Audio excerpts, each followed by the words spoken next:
Hello and welcome back to a brand new episode of the Couch Brotato Podcast. On today's show, it's just me flying solo today. Lucas is not going to be on the show tonight. I've got control of the ship.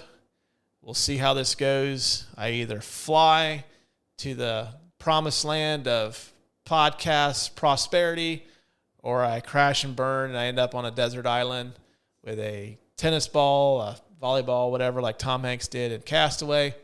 Who knows? I'll leave it up to you guys to decide. Given my reactions to the crazy week of NFL action, week 2, a lot to talk about there.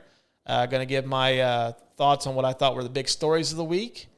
I'm also going to talk about my power rankings for week 2. A lot of changes in my top 5.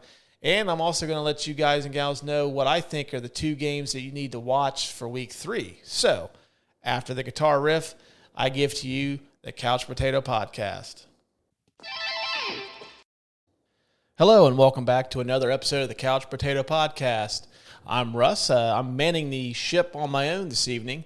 Lucas is out punking a bunch of 11 and 12-year-old kids as a soccer referee, bullying them and giving out yellow cards. You know, things a 30-plus-year-old man does as a soccer official. So just me on my own tonight.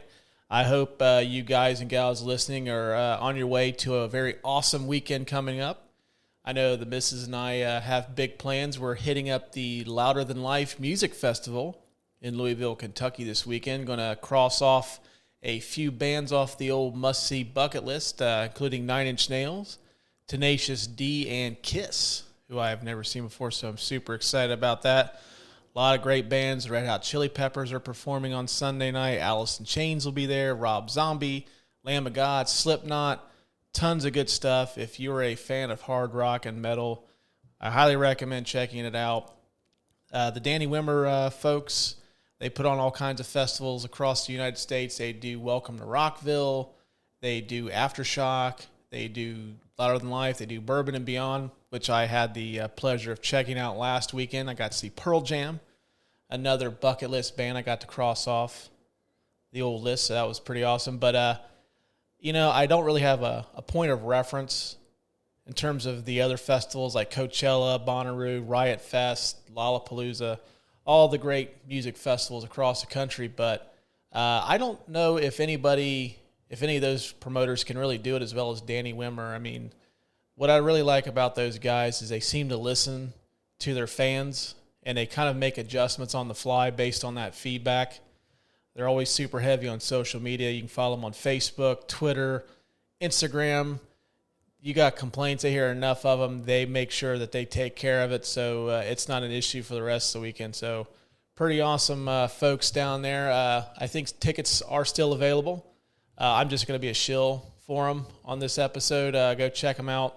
Highly recommend it. But yeah, I hope you guys and gals got some awesome plans this weekend, whether it's going to check out a music festival, going to the movies, or, hey, you're just excited for week 3 of the NFL season coming up on Sunday, which I am going to give my reactions to the wild week known as week 2. A lot of crazy stuff going down. A lot of stuff to mention. I've got 3 stories that I think were the biggest ones of the weekend. I think the biggest one coming out of week 2 was obviously the 3 big comebacks on Sunday. First off, the Jets, which I don't know how many of you guys and gals watched that game. I had Red Zone going because I play fantasy football like a lot of football fans do, so I was kind of keeping tabs more on the fantasy aspect of week 2. But I did go flip it over to check out the remaining 3 minutes of that Browns game. Browns fans, I don't know what's going on, but to be up 13 with less than 2 minutes to go, and you let Joe Flacco, who, granted, is a Super Bowl winning quarterback, but that was years ago. He's 37 years old.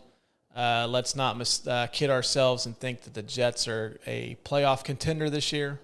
Obviously not, but you're in cruise control for 90% of that game, dominating them, and then you allow them to score, kick an onside kick, recover said onside kick, and then turn around and score another touchdown to win the game. I don't know. I mean, that's a game you have to win if you're them. The Browns' schedule does not get any easier. They still will not have Deshaun Watson for quite a few weeks yet. He's not coming back until week 12, 13, if I'm not mistaken. I should know that as much as we talked about it here on the show, but I know he's not coming back for a while. They still have games against the Raiders, the Chargers, the Ravens, the Bengals, the Bills, the Dolphins, and the Buccaneers, all before Deshaun Watson comes back. I mean, theoretically, the way that they're playing, they might be able to pick up a win against the Raiders and the Bengals, but, I mean, the Bills, who are looking like they're just going to run roughshod over the NFL this season. I can't count Tampa Bay. The Dolphins have looked really good. I mean, I don't really see a scenario where the Browns come out of those games when Watson comes back as a playoff contender. I just don't. Sorry, guys, but when you're blowing leads like that against a team like the Jets, I mean, let's just chalk it up. Play as hard as you can, but better make plans for next year. You might want to start your scouting a little early for the college ranks. The Dolphins, that was a very exciting game too. I was keeping tabs on the old red zone. They were down 21 points in the fourth quarter. Came back to beat the Ravens. I don't know. The Ravens D looked pretty gassed going up against Waddle and Tyreek Hill. I mean, those guys are incredibly fast. I know the Ravens were missing quite a few guys on defense. I believe Marlon Humphrey was out for that game too, so he's their top cornerback.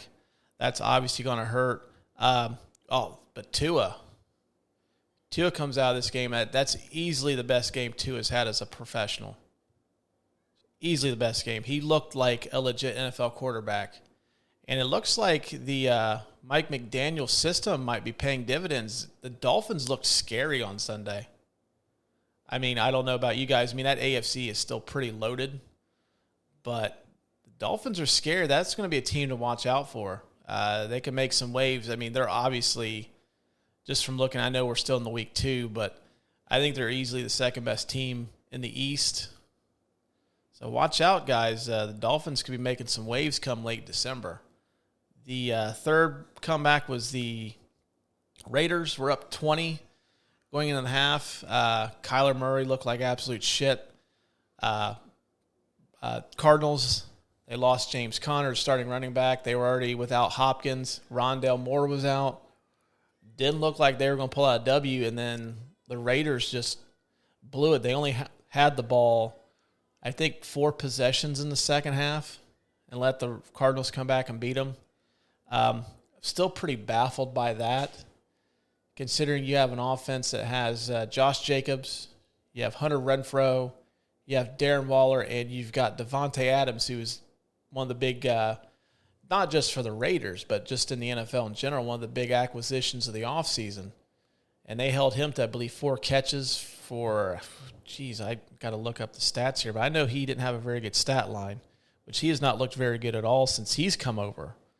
And I don't know if that's more of Josh McDaniels is just not a good coach, which he does have the track record to back that up. But I don't know if it's just him trying to get in sync with the offense, whether he's trying to sync it with Derek Carr.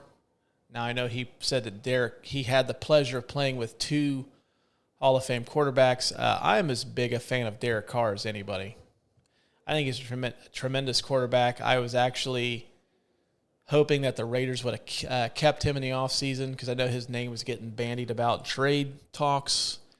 You know, some of these quarterback-needy teams, he was like kind of the backup plan if Russell Wilson and Aaron Rodgers didn't go anywhere. I think he was the next likely candidate to get shopped around. But the Raiders kept him, they believed him, and they went out and got him some weapons. But let's take a look at his stat line here real quick. But to only give Devontae Adams, he wasn't even the leading receiver on the team that day. He had 2 catches for 12 yards and a touchdown. Targeted 7 times, which was the third most. He was tied for it was the 4th most. There was Waller and Hollins had 8 targets and Renfrow had 10. So, I mean, one of the things I think the Raiders got to do is you got to right the ship. You got to get your playmakers involved more. I mean, that's pretty much inexcusable that Devontae Adams only gets 2 catches. He's got 12 on the season. He's got a pretty good stat line. He's got 153 yards, 12 catches, and 2 touchdowns. But, I mean, that's part of the reason why I think they lost on Sunday is you're not moving the chains. You've only got the ball 4 times in the second half. And I think they only got a field goal out of that, too. It's pretty inexcusable. So, I know Raiders fans. I would be curious to hear what all you guys think about the Browns, the Dolphins, the Ravens, all those teams that are involved in these big games. Personally, I think that the Ravens kind of get a pass for this. I think the Dolphins are a lot better than they may be getting credit for. I know I do a couple of football pools each week. I pick the Ravens to win that game. I was pretty confident in that pick, so it's not like I tossed and turned and it came down to the last minute. I was pretty confident the Ravens were going to win that game, but I think the Dolphins are for real. I'm willing to give the Ravens a pass. I mean, they still got Lamar Jackson, who is looking – if we weren't talking about Josh Allen quite a bit, I think Lamar Jackson's got a strong MVP case. I mean, he's proving that he's going to be worth the money that he rightfully deserves. And if Deshaun Watson's getting guaranteed money, I mean, I would feel more comfortable giving that to Lamar Jackson. I know Lucas is not the greatest fan of Lamar Jackson, but I think he's arguably one of the 10 best playmakers in the NFL, regardless of position. I think he's probably one of the 3 or 4 most important players to his team. I think the Ravens become a completely different team if they lose him, and I think this year he's trying to get the money. So, yeah, pay the man. But I think you give the Ravens a pass on this one. I think the Ravens are going to be fine. This isn't one of those catastrophic losses that's really going to be a deal breaker at the end of the year. I mean, they played a good team, a team that's going to be a strong playoff contender. So I think they're fine. I think the Raiders deserve some slack simply because of what I talked about a couple minutes ago about not getting your playmakers involved, letting the Cardinals come back from the dead back into that game, which is kind of inexcusable. But I think the worst of the 3 choke performances, per se, has to be the Browns. Can't let a team like the Jets beat you, especially when you're pretty much counted as being dead. You're not making the playoffs. You had a chance to go 2-0. Now I think every team in that division except for Cincinnati is 1-1 now. You had a chance to take early control of that division, be a little bit more comfortable going into that rough stretch of games. But that Browns, I mean, Stefanski, what's going on, man? Just milk the clock. You've got 2 tremendous running backs in Chubb and Hunt. Just keep feeding those guys the ball. It could have killed the clock. And I got a feeling that the special teams coach is going to be putting those guys to work a little bit on that onside kick drill. So, yeah, not a good week for those teams, especially the Browns. I don't mean to pick on the Browns. I mean, I'm sure Lucas would be much harsher on them if he were on the show. But, yeah, you guys got to win those games. Sorry, Browns fans. That's just shitty performance on your guys' end. So, good luck the rest of the year. But I was just thinking about the second story here. I kind of thought about going with the Mike Evans, Marshawn Lattimore scuffle in the Tampa Bay New Orleans game. Just proves that those teams hate each other. I don't really think in the grand scheme of things it's going to make much of an impact into the season. Probably forget about it here until they play each other again. I'm sure that'll be a big story of the week. But I have a feeling once Mike Evans comes back from suspension, which his appeal got denied, and he's suspended for this week. This is as of 9:35 Wednesday night. So, he's not playing this week. Buccaneers receiving corps is pretty depleted. I know they're going to be without Chris Godwin, nursing. I think he's still coming back from the knee injury or the hamstring, something with his leg. I think Julio Jones has got a questionable tag as well. They went out and signed Cole Beasley to beef up the receiving corps. Plenty of reason to get Tom Brady back into it. He's kind of looked a little disappointing this year, if I have to be truthful. I mean, considering the weapons he's got, on that side of the ball between going out and getting Julio Jones, who I think is going to be not a first ballot Hall of Famer, but I think he'll get into the Hall of Fame someday. Game-changing receiver of this era, especially how the game has evolved so much over the last 20 years. Basically, he's going to be the number 3 guy. Chris Godwin, Mike Evans. You got tons of weapons on that side of the ball, and they haven't looked like the Tampa Bay that I've come to expect. But I think they'll eventually get it together. But man, that's going to be a tough receiving core to deal with when all those guys are healthy. Your 4th guy is Cole Beasley. Man, I really hope you guys got a game plan for that come November and December. But I opted to go with a couple teams that had high playoff aspirations going into the season. Have not looked very good coming in this year. I know I talked about the Raiders a little bit ago, 0-2.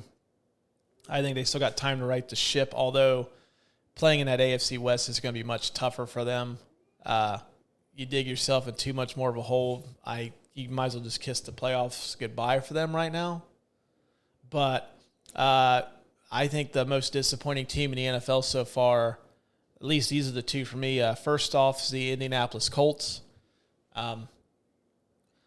Carson Wentz got a lot of the blame for them missing the playoffs last year. They went into Jacksonville the last week of the season. All they had to do was beat the Jaguars, who were being coached by an interim coach at that point. They had shit-canned Urban Meyer, rightfully so by then. Should have won that game, should have gotten to the playoffs. They missed. Carson got a lot of the blame, especially from Jim Irsay. So they went out and got Matt Ryan after Atlanta basically said that they wanted Deshaun Watson. And then once they didn't get him, it kind of soured that relationship. So they went out and got Matt Ryan, proven NFL vet, former MVP. I wouldn't call him a Hall of Famer. I'd be shocked if he gets in. But, he's been a damn good quarterback over his career. And you turn around and lay a dud in Jacksonville again. Interesting stat. That is the 8th straight game Indy has lost in Jacksonville. And I remember the days when Jacksonville used to be a perennial playoff contender when they had Mark Brunell, who's now the quarterback's coach for the Detroit Lions. Check out Hard Knocks if you haven't done that yet. Awesome football series. I think I've spoken quite highly of Dan Campbell on this program.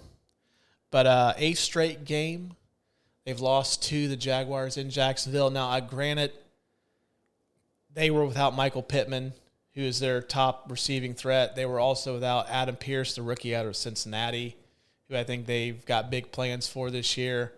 But, you still got Jonathan Taylor in the backfield. Still got some decent receiving weapons to utilize. And you're playing the Jaguars. And to lay a dud like that, and then the week before, you go and you have to come back to take the game to overtime just to tie the Texans, who, let's be real, gang, the Texans are not going to scare anybody this year either. I've spoken on the show how I think Lovey, I think, is a good coach. He just kind of gets saddled with, shitty rosters a lot. But these are two games you should have won. The Colts should easily be 2-0. They should be the leaders of that division, but instead they're 0-1-1. And I am beginning to think that division is looking more and more like it's going to be the worst division in football. Titans have not looked very good. It looks like they're really missing A.J. Brown at the moment. The Colts obviously look horrible. They should easily be 2-0. You had essentially the punching bags of the division as your first two games. They failed to capitalize on that. The Jaguars are going to be the Jaguars, and the Texans are going to be the Texans. I can easily see that being a winner being like an 8-9 or a 7-10 team winning that division. It seems like nobody wants to win it right now. It's looking like, they'd still probably be one of the better conferences in the NFC, but yeah, Colts are looking bad. But I think the most disappointing team in the NFL right now has got to be the Cincinnati Bengals. Super Bowl darling. Everybody was, I know at least in the great state of Ohio, it was Bengal mania during the playoffs. Everybody fell in love with the team. A lot of people had high hopes for them going into this season. Me being one of them, I thought they were going to make a deep run. I think I even predicted them to play in the AFC title game this year. I had them losing in that, but I thought that they had the potential to get that far. They've seen what they needed to do in the offseason. They beefed up the offensive line, which was a big headache this year. And now it looks like the offensive line this year is worse than they are last year.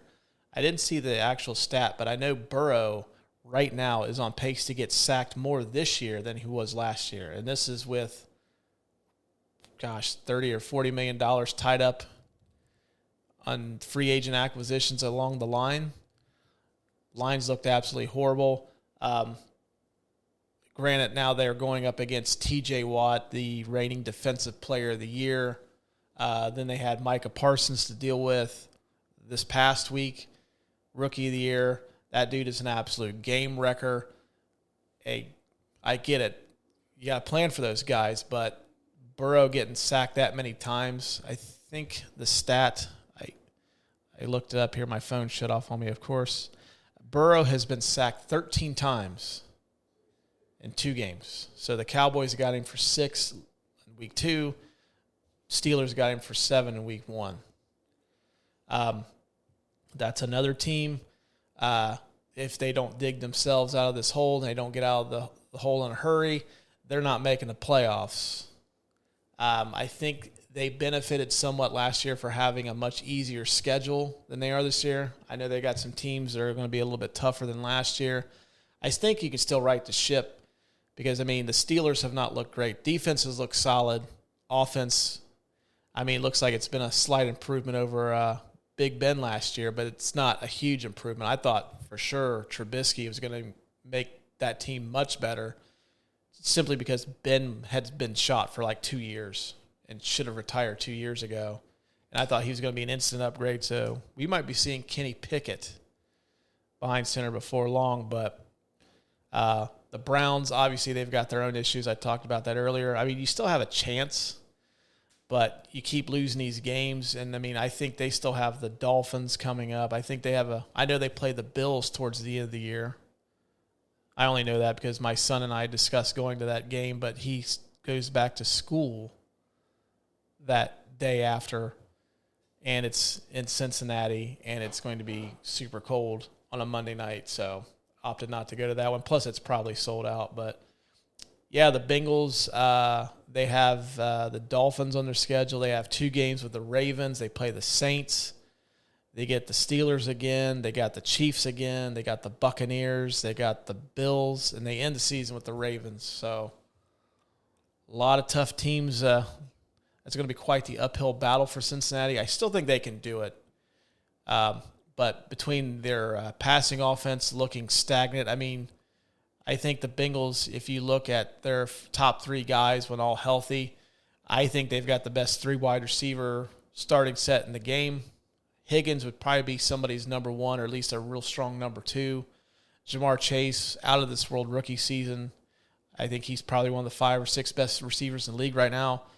Tyler Boyd's a solid possession guy. He's your number 3 guy. So, I really don't see too many teams matching up with them when all healthy. But, yeah, they got to get that together, and they've got to protect Burrow or else they're in for a long season as well with whoever their backup's going to be because inevitably taking that much punishment, Burrow is going to miss some time. So they got to get that together. I still think they can do it, but, you got to start winning games. The Steelers, I can forgive that one because it's the Steelers. They always play division games tough. But, honestly, they should have beaten the Cowboys. Cowboys didn't have Dak Prescott. Cooper Rush, granted, 2-0 as a starter. But, I don't know if that was more a reflection of how bad the Bengals are right now, or is Cooper Rush a solid backup NFL quarterback? I don't know. I'll leave that up to you guys to decide that one. Kind of curious to hear your thoughts. Hey, we want to hear from you guys. I want to hear your takes on this stuff too. Who's been the most disappointing team in the NFL so far? Who was the biggest choke artist of week 2? Please chime in. Hit us up on the old Twitter. Hit us up on Facebook. We are on Instagram. Shoot us an email, couchbrotatopodcast@gmail.com. Love to hear from you guys. Give us your thoughts. Maybe I'll read them on air. Who knows? The last big story of the week, I think, is the Trey Lance injury. Trey Lance, unfortunately, suffered a season-ending ankle injury, I think with about 2 or 3 minutes to go in the first quarter. So his season's been derailed. I did not know this, but he has not played a full season of football since 2019. His 2020 season got cut short due to the pandemic, so I think he only got his pro day to show his skill set. He didn't get to play against anybody in that. I think he was in some of the All-Star games. Yeah, he was. I think he was in the Senior Bowl that year, so he was able to play against some people, but it's not a full season. And then, of course, last year he got to play a couple games when Jimmy Garoppolo got hurt, but he only played a handful of games. So if he comes back fully healthy and the 49ers decide they want to give him the starting job, he would have been 4 years removed from his last full college football season going into 2023. I don't know about you guys, but that's a long time to sit and watch and not get in there against game-ready competition. I mean, the kid's he's got some skills. I think he could be a good, productive NFL quarterback. The 49ers have weapons. I think Kyle Shanahan's got a brilliant offensive mind, so I think he'll know how to utilize him best. But I don't know, the Trey Lance experiment's looking not so good for the 49ers right now, but I think that they'll be okay. I still think they're going to be one of the best teams in the NFL. They decided to keep Jimmy Garoppolo, which now is looking like a shrewd move by GM John Lynch. He's going to be playing out the rest of the season, and I don't know, for those of you that forgot, Jimmy Garoppolo was their quarterback last year when they went to the NFC title game. He was rumored to be getting traded. He was one of the many names that got bandied about as going somewhere. He eventually settled on a renegotiated deal, so he didn't get cut to be the team's backup, and now he's going to be the starter this year. I think Jimmy Garoppolo is going to do just fine. I think he's going to be in the market to cash in this next offseason. So, I mean, good move on the 49ers. I still think San Francisco is probably the third or fourth best team in the NFC. I think they have a strong shot at getting to the Super Bowl. I don't think they really lose anything with Jimmy G. So, hey, good for you, man. You bet on yourself. And unfortunately, I mean, I would like to have seen the circumstances be better, but hey, Jimmy G, you're going to play yourself into a big payday. You play like you did last year. So I think those are the 3 big stories of the week. I mean, if you guys and gals have anything that I missed, let me know. Kind of curious about too. Those are what I thought would be the most impactful for the whole season. That's kind of how I look at it from the prism of the big stories of the week, how they're going to impact the entire season. That's kind of why I left the Lattimore-Mike Evans fight out. I don't think it's going to have huge ramifications into the season outside of the fact you're going to hear about it nonstop when those two teams play each other again, which I believe is going to be much later in the season. I think they're playing in week 15 or 16. But, yeah, those are my top stories for the week. We did something on the show last week where we did our power rankings. Now, our power rankings are a little different than what you would read or listen to on ESPN. They kind of judge the teams on a whole, how they think they're going to be for the season. We kind of do it as the 5 best teams of the week. So that's how they are. A lot of shuffling on my end as far as the best teams of the week. Number 5, Green Bay. I thought they were probably one of the best teams going into the season. Had a very rocky start to week 1 where they got shellacked by the Vikings. But I think they realized the powers that be. Your 2 best playmakers on offense right now are Aaron Jones and A.J. Dillon. Let's have those guys play together a lot. So Aaron Jones had a huge game. A.J. Dillon had a good game as well. So, I mean, I think that's probably the best course of action. I think it was even said, Matt LaFleur even came out and said, like, yeah, I kind of regret not getting those guys more involved in the offense. I think he kind of made up for that this week. I think that's probably how you're going to see the Green Bay Packers going forward. I think as the season grows and these receivers like Dobbs and Watson, they kind of grow into the role. They did get Allen Lazard back this week too, so they're going to be a little bit stronger as the season goes on, as these receivers develop.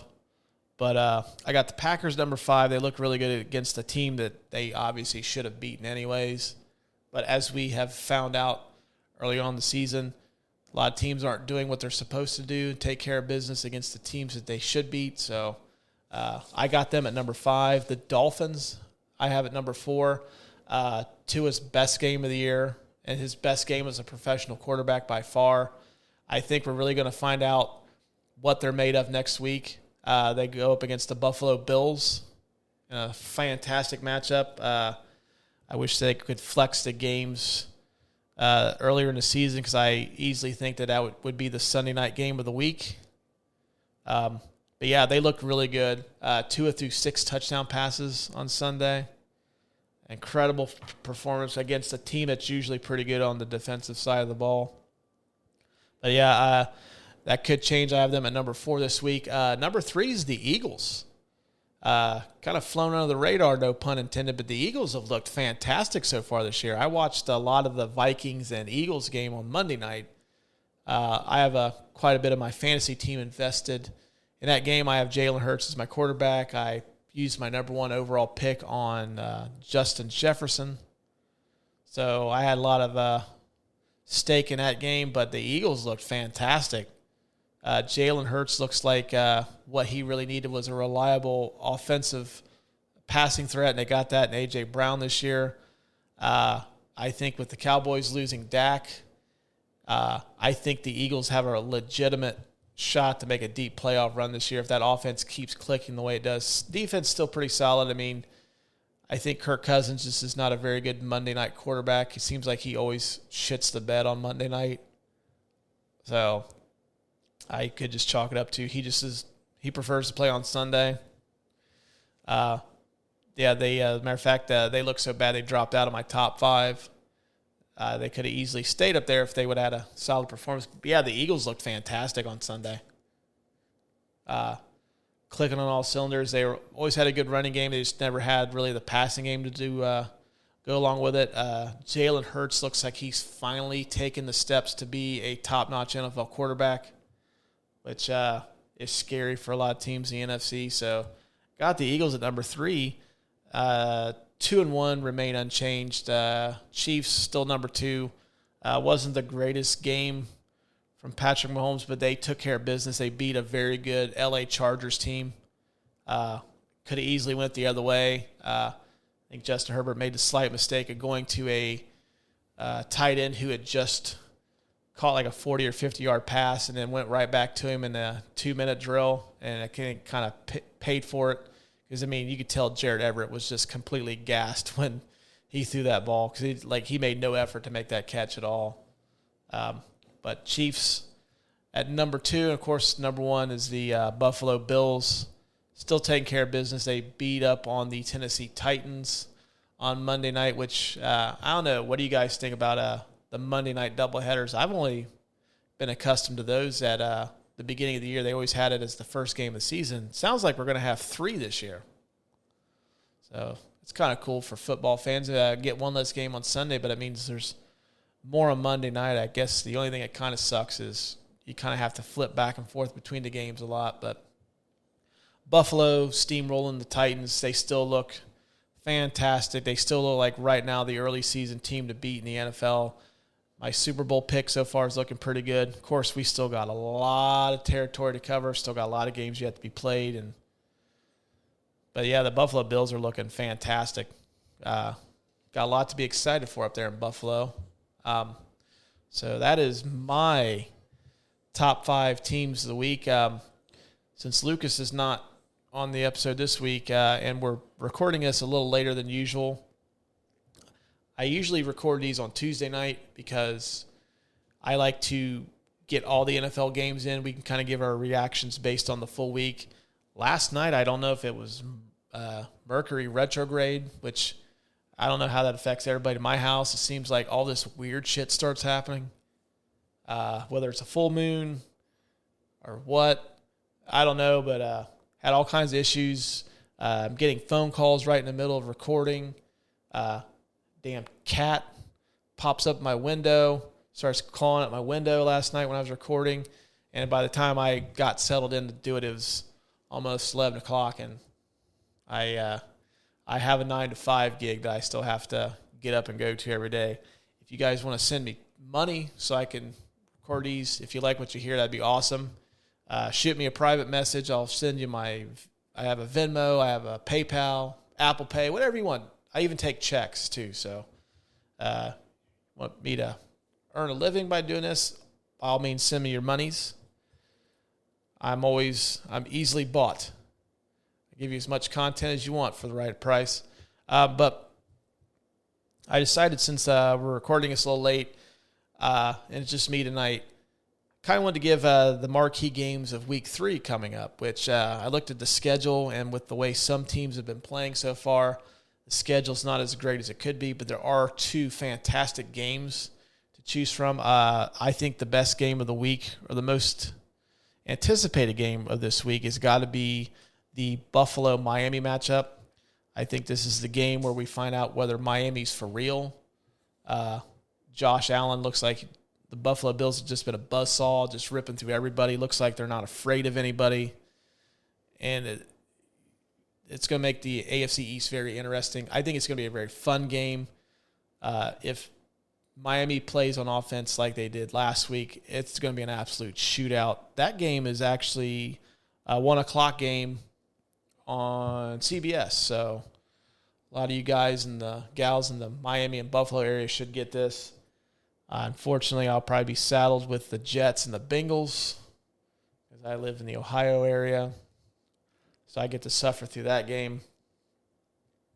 And I'm counting down the days until DirecTV loses the Sunday ticket package. Never been a fan of it. I hope that a streamer gets a hold of it, utilizes what you can do in the streaming world now to make that presentation much better. So I'm looking forward to that. So, yeah, until that's a thing, I'm kind of stuck with whatever the local channels give me. So, yeah, it's probably going to be the Bengals and the Jets, although they should make an option where you can pay. Like, if you want to pay a couple bucks, we'll give you access to whatever game you want. So that might be a red zone day. The other big game, I think anyways, is this is probably going to be the Fox Sunday afternoon game of the week. We've got the Buccaneers and the Packers. Tampa Bay's coming in that game 2-0. They're obviously going to be hurting quite a bit, especially in that receiving core. Green Bay's defense is pretty good, even though they didn't really show it in week 1. They bounced back big in week 2. So I'm kind of curious to see how this game shakes out. I personally think that the Packers are going to come out on top. I don't think Tampa Bay's played that great so far this year. They've looked very stagnant. Tom Brady just, I don't know what's going on with him. It could be personal issues, but that Tampa Bay, there's just something missing in that Tampa Bay offense, and I think they're primed to be upset by the Packers, if you want to call it that. But that's what I'm picking as the 2 games of the week. Monday night game's a little intriguing too. Giants and the Cowboys. Giants off to a 2-0 start, kind of surprising. They beat the Titans. I don't know if that's a reflection of the Titans being very bad or whether the Giants may have finally turned a corner. I do like what Brian Daboll is doing over there. Seems to have injected some spunk into that team. Maybe this is the year Danny Dimes finally turns into something. I'm not super optimistic. I think once you are a mediocre NFL quarterback, you're always going to be an NFL quarterback on the mediocre scale. But I don't know. But, yeah, hopefully I didn't ramble on too long there, gang. I usually don't like doing these by myself. I always like to bounce a conversation off of someone else. Hopefully Lucas will be back this week. I know he's in referee mode right now. A lot of soccer tournaments and stuff starting up in the area since school's now in full swing here. So try to make a little extra scratch since he's got the family and all. Can't fault him for that. So hopefully he'll be back next week. I know we will be back next week with a brand new episode. Probably going to react to NFL Week 3. I also wanted to chime in as I'm recording this. Those of you that have listened to the show know that I am a huge wrestling fan. I'm still a very big fan of the AEW product, and I am currently missing arguably the biggest AEW show of the year that's not a pay-per-view, the Grand Slam, which they are going to crown an interim champion. So I'm probably going to touch on that too. I think that's going to be pretty interesting to see what they do. When I post this, please no spoilers. As soon as I get done recording this, I'm going to go in and watch it. So I'll have plenty of thoughts on that. Maybe I'll bring Will back. A lot of you guys that listen really seem to like Will.